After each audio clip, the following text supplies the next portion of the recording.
Today I'm joined by Dr. Reem Abak-Haddour, the project lead on the AFSC study of the tan spot disease in wheat in Canada. She's here today to talk a little bit about her research, and so thank you so much for joining me today. Thank you for having me. And so can you tell us a little bit about tan spot disease and how it affects wheat here in Canada?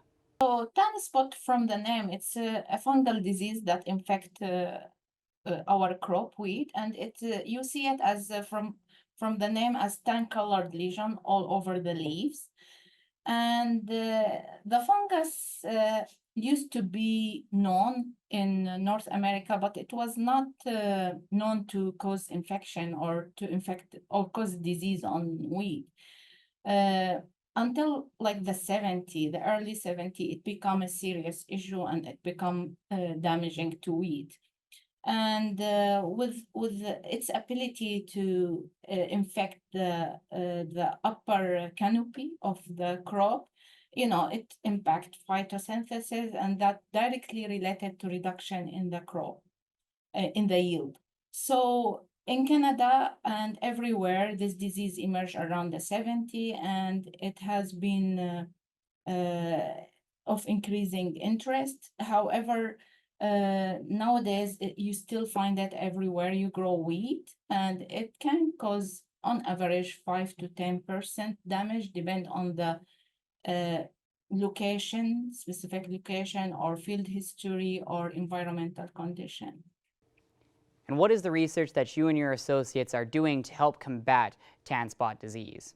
This project specifically, I have been working first on tan spot for a long time, but for the last 2 decades. But in this recent project, we are looking particularly to how the pathogen has changed, or the fungus has changed all around the world. Given the fact it is occurring everywhere, from North America to Australia, North Africa, Fertile Crescent, other area in Europe, some other people look at it because it is also interacting, or it has similar, what we call it, virulence gene with other pathogen they share. So in terms of plant pathology, I was interested to look at how this fungus been changing under different environment, under different regions.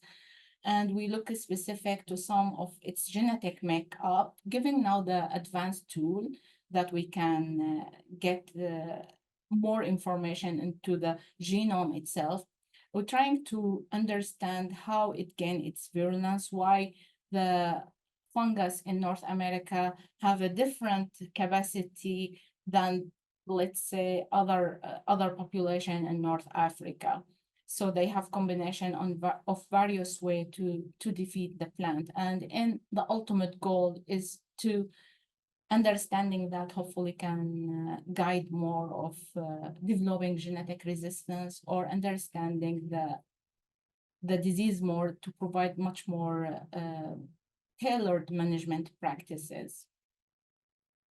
And you mentioned the ultimate goal is to get a management practice in place or a crop that is best to combat tan spot disease here in Canada. What is the timeline for that, and what are you guys hoping to use in order to best deal with tan spot disease? Ultimate goal is to develop more sustainable way to manage it, because fungicide is costly. Like, aside from the environmental impact, people are concerned. They are costly to the producer. It's added cost. But for us, genetic resistance is really the best approach.